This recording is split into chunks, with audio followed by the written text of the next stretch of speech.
کیونکہ ولایت بھیجنے کے لیے ہمارے شہر میں کوئی روایت موجود نہ تھی۔ ہمارے گرد و نواح میں کسی کا لڑکا ابھی تک ولایت نہ گیا تھا، اس لیے ہمارے شہر کی پبلک وہاں کے حالات سے قطعاً نا واقف تھی۔ اس کے بعد ہم سے رائے طلب نہ کی گئی اور ہمارے والد، ہیڈ ماسٹر صاحب اور تحصیلدار، ان تینوں نے مل کر یہ فیصلہ کیا کہ ہمیں لاہور بھیج دیا جائے۔ جب ہم نے یہ خبر سنی تو شروع میں ہمیں سخت مایوسی ہوئی، لیکن جب ادھر ادھر کے لوگوں سے لاہور کے حالات سنے تو معلوم ہوا کہ لندن اور لاہور میں چنداں فرق نہیں۔ بعض واقف کار دوستوں نے سینما کے حالات پر روشنی ڈالی، بعض نے تھیٹروں کے مقاصد سے آگاہ کیا، بعض نے ٹھنڈی سڑک وغیرہ کے مشاغل کو سلجھا کر سمجھایا، بعض نے شاہدرے اور شالامار کی ارمان انگیز فضا کا نقشہ کھینچا۔ چنانچہ جب لاہور کا جغرافیہ پوری طرح ہمارے ذہن نشین ہو گیا تو ثابت یہ ہوا کہ خوشگوار مقام ہے اور اعلیٰ درجے کی تعلیم حاصل کرنے کے لیے بے حد موزوں۔ اس پر ہم نے اپنی زندگی کا پروگرام وضع کرنا شروع کر دیا، جس میں لکھنے پڑھنے کو جگہ تو ضرور دی گئی، لیکن ایک مناسب حد تک، تاکہ طبیعت پر کوئی ناجائز بوجھ نہ پڑے اور فطرت اپنا کام حسن و خوبی کے ساتھ کر سکے۔ لیکن تحصیلدار صاحب اور ہیڈ ماسٹر صاحب کی نیک نیتی یہیں تک محدود نہ رہی۔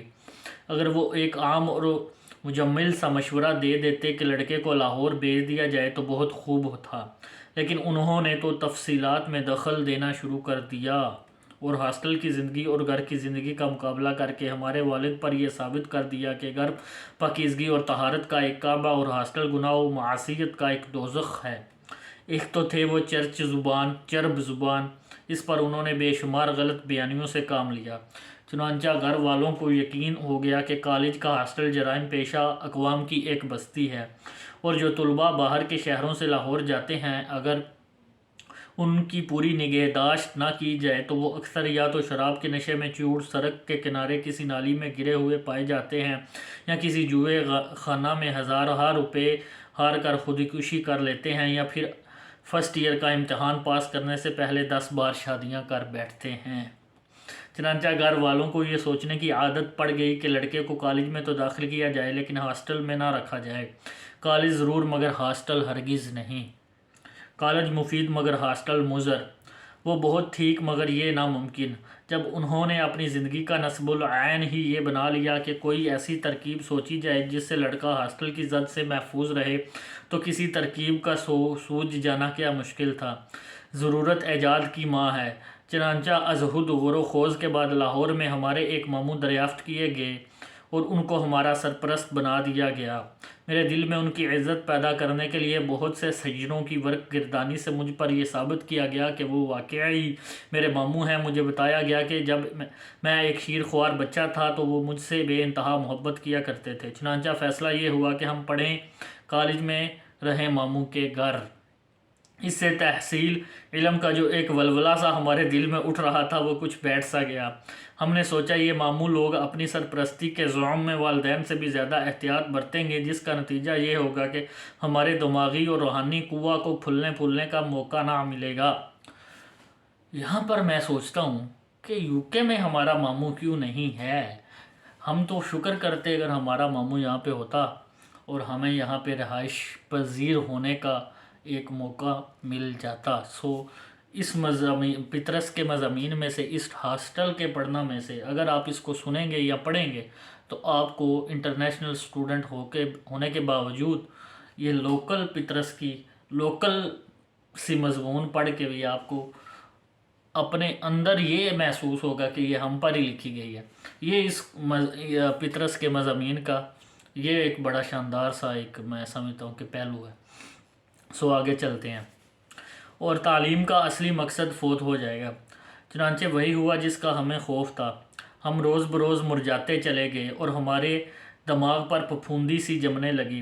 سینما جانے کی اجازت کبھی کبھار مل جاتی تھی، لیکن اس شرط پر کہ بچوں کو بھی ساتھ لیتا جاؤں۔